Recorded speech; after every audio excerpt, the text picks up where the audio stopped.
Good evening students.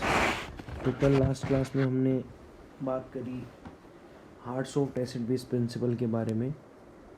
अब हम आगे इसी तरीके से मैंने आपको बताया कि हार्ड जो सॉफ्ट एसिड और बेस होते हैं उनके बीच में किस टाइप की बॉन्डिंग होती है और वो किस प्रकार से किसी भी संकुल के स्थायित्व का अधिक और कम होने का निर्धारण करते हैं। बहुत सारे एग्जांपल्स हम लोगों ने देखे। अब हम आगे बात कर रहे हैं कुछ और एग्जांपल्स के साथ में। देखिए,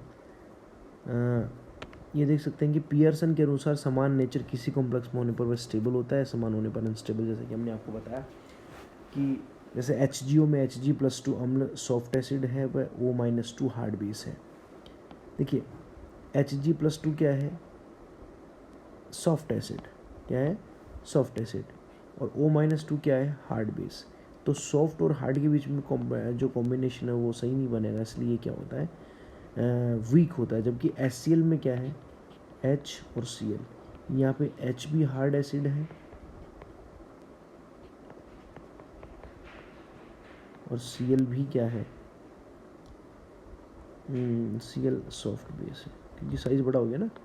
अरे भाई, FCl Br और I इस तरीके से ऊपर से नीचे चलेंगे तो सॉफ्टनेस बढ़ेगी, ऊपर से नीचे चलेंगे तो क्या होगा?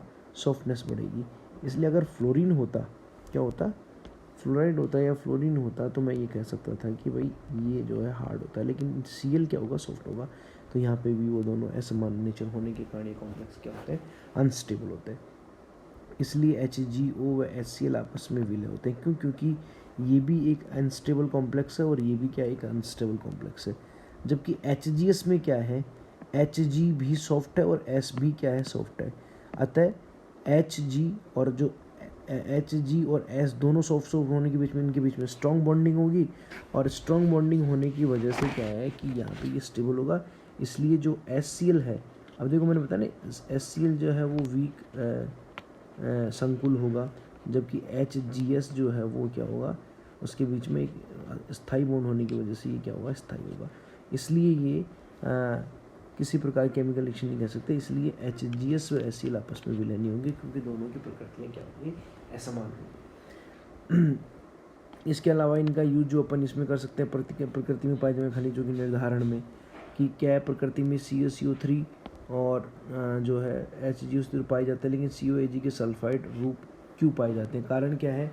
Cu व Ag दोनों के दोनों जो सॉफ्ट नेचर के होते हैं और सल्फाइड भी क्या होगा? सॉफ्ट नेचर का हो गया। इस वजह से दोनों आपस में स्ट्रॉन्ग बॉन्ड बनाते हैं, जबकि इनके ऑक्साइड नहीं मिलेंगे, क्योंकि देखो ऑक्सीजन ऊपर आएगा, सल्फर नीचे आएगा, सेलेनियम। तो ये ऑक्सीजन क्या हो गया? हार्ड नेचर का हो गया, और सल्फर क्या हो गया? सॉफ्ट नेचर का हो गया। इसलिए और ये जो आपका Cu व Ag जो है, Cu Ag दोनों के दोनों क्या होते हैं? सॉफ्ट होते हैं। तो ये सॉफ्ट के साथ में इंटरेक्शन दिखाएगा, ऑक्सीजन के साथ इंटरेक्शन नहीं दिखाएगा। एग्जाम्पल जैसे मैं आपको बताऊं, इसमें दे रखे हैं lithium, magnesium, calcium, magnesium hard प्रकृति के होते हैं। कार्बोनेट हार्ड बेस प्रकृति का होता है, क्योंकि कार्बन है, इसलिए इनके साथ में लिथियम के कार्बोनेट, मैग्नीशियम के कार्बोनेट, कैल्शियम के कार्बोनेट, ये सब पाए जाते हैं, इसलिए स्टेबल होते हैं। जबकि CuAg, कैडमियम, मरकरी, ये सब क्या होते हैं? सॉफ्ट हैं। तो और सल्फर भी क्या होता है? सॉफ्ट, है, इनके सल्फाइड अच्छे से पाए जाते हैं। ये सारी चीज़ें हैं। इसके अलावा आप देख सकते हैं कि विषाक्तजन प्लेटिनम जो उत्प्रेरक है वो CO द्वारा प्रदूषित होता है। क्यों? क्योंकि प्लेटिनम की केस मतलब कौन से लिगेंड समाप्त कर देते हैं? प्रदूषित होने का मतलब उस प्लेटिनम की जो क्रियाशीलता है वो कम हो जाती है, या मैं कह दूं कि प्लेटिनम की जो एक्टिव साइट्स होती हैं उनके ऊपर CO बॉन्डिंग कर लेता है, इसलिए वो उसकी एक्टिविटी को ख़त्म कर देता है। हम तो उसको क्या कर देते हैं? प्रदूषित। इसका कारण क्या है? प्लेटिनम और पैलेडियम दोनों के दोनों क्या है? सॉफ्ट एसिड प्रकार के हैं, जो किसी भी रिएक्शन के वेग में परिवर्तन कर देते हैं। वेग में परिवर्तन, क्योंकि उत्प्रेरक का काम ही है कि किसी भी अभिक्रिया के वेग को परिवर्तित करना, उसके वेग को बढ़ाना, जिससे कि वो उसकी रिएक्शन फास्ट हो जाती है। लेकिन इन धातु की सतह पर सॉफ्ट बेस जैसे CO, R3P, पैटीथर, ये सब क्या होते कराई जाए तो, क्योंकि प्लेटिनम और पैलेडियम दोनों सॉफ्ट हैं, और CO, R3P जो ट्राई एल्किल फास्फीन है, ये सब भी सॉफ्ट है। तो सॉफ्ट की वजह से इनके बीच में स्टेबल कॉम्प्लेक्स बन जाएगा, और ये उनकी एक्टिव साइट के ऊपर जा कर के चिपक जाएंगे। जैसे प्लेटिनम है,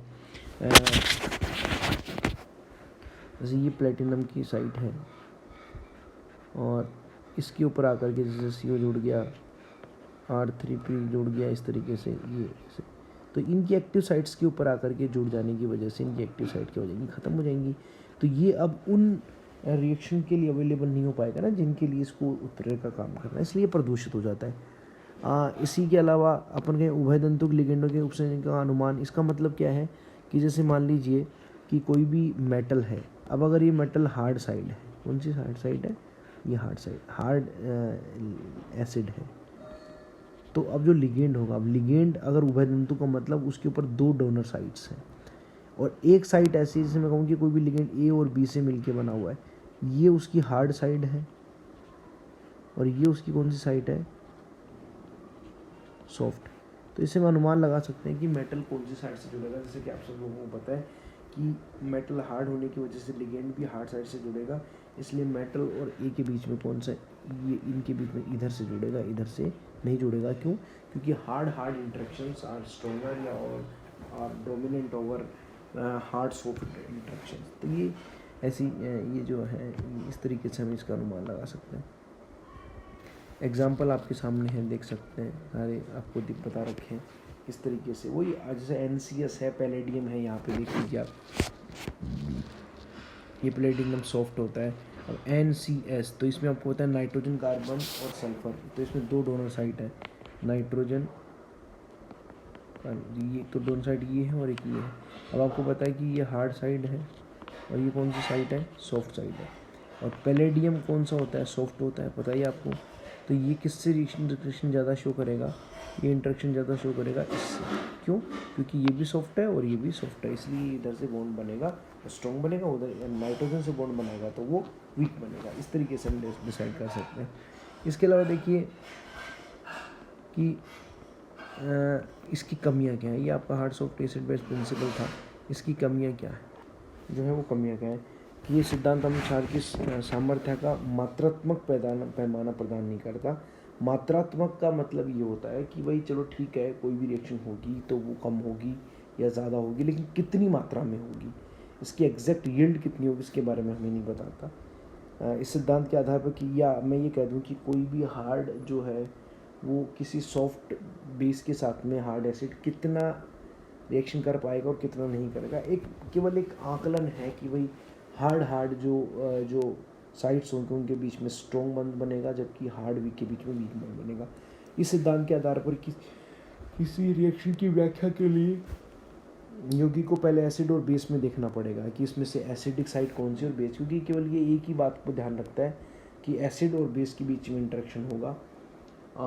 मतलब हर एक जो जिनके बीच में बॉन्ड बनना है उसको एक को अम्ल की तरह व्यवहार देखना पड़ेगा और दूसरे को क्षार के लिए व्यवहार देखना पड़ेगा, तभी उनके बीच में बात कर पाएगा। लेकिन हर बार हम केवल डोनर साइड को एज ए एसिड और बेस देखें, वो भी गलत है।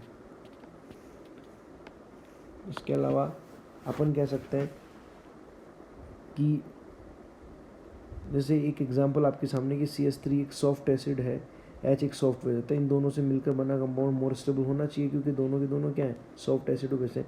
लेकिन नीचे दी गई रिएक्शन में H2 में H+ एक हार्ड एसिड व H+ एक सॉफ्ट बेस है, के अनुसार H2 एक स्थायी कंपाउंड जो आसानी से विघटित होता है। परंतु क्या है कि H2 में क्या है, एक H+ है, ये क्या कह रहा है कि सॉफ्ट के बीच में इंटरेक्शन अच्छा होता है, मानते हैं।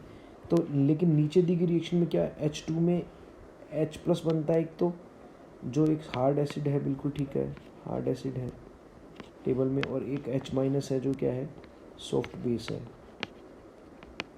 अतः पीरियसन के अनुसार H2 एक अस्थायी कंपाउंड होना चाहिए क्योंकि ये हार्ड है और ये सॉफ्ट है, जो आसानी से विकसित होकर HI का निर्माण करता है, जिससे ये H- से होकर स्टेबल कॉम्प्लेक्स आते हैं रिएक्शन।